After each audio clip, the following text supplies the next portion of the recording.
नमस्कार दोस्तों, पिछले कुछ सालों से हम एक ही खबर सुन रहे थे कि भारत दुनिया की सबसे तेजी से बढ़ने वाली इकोनॉमी है और जल्द ही हम दुनिया की तीसरी सबसे बड़ी ताकत बनने वाले हैं।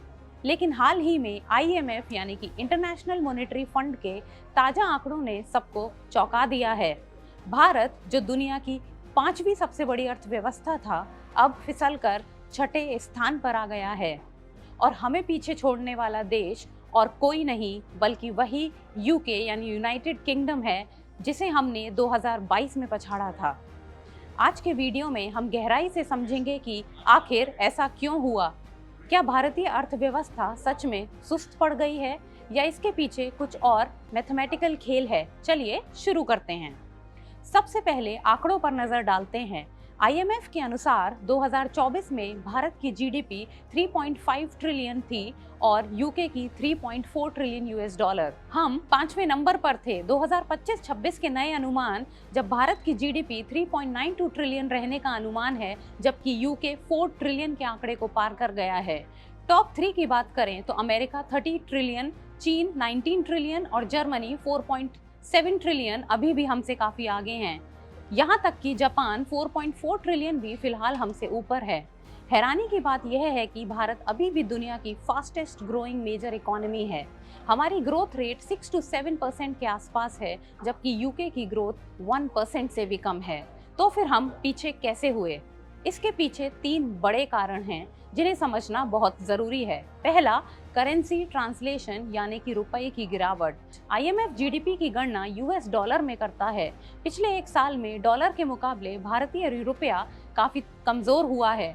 2024 में जो दर 84 रुपीस थी, अब 92 to 95 के करीब पहुंच गई है। जब हमारी रुपए वाली कमाई को डॉलर में बदला जाता है तो वो आंकड़े कम नजर आते हैं। सेकेंड, बेस ईयर रिवीजन यानी कि गणना का नया तरीका।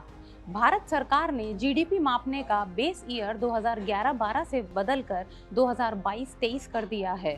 इस बदलाव की वजह से हमारी नॉमिनल GDP के आंकड़ों में करीब 3 to 4% की गिरावट दर्ज की गई है।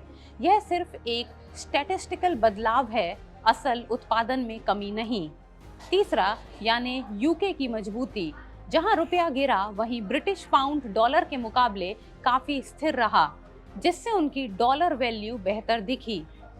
तो क्या यह भारत के लिए कोई खतरे की घंटी है? विशेषज्ञों का मानना है नहीं, यह गिरावट टेम्पररी है।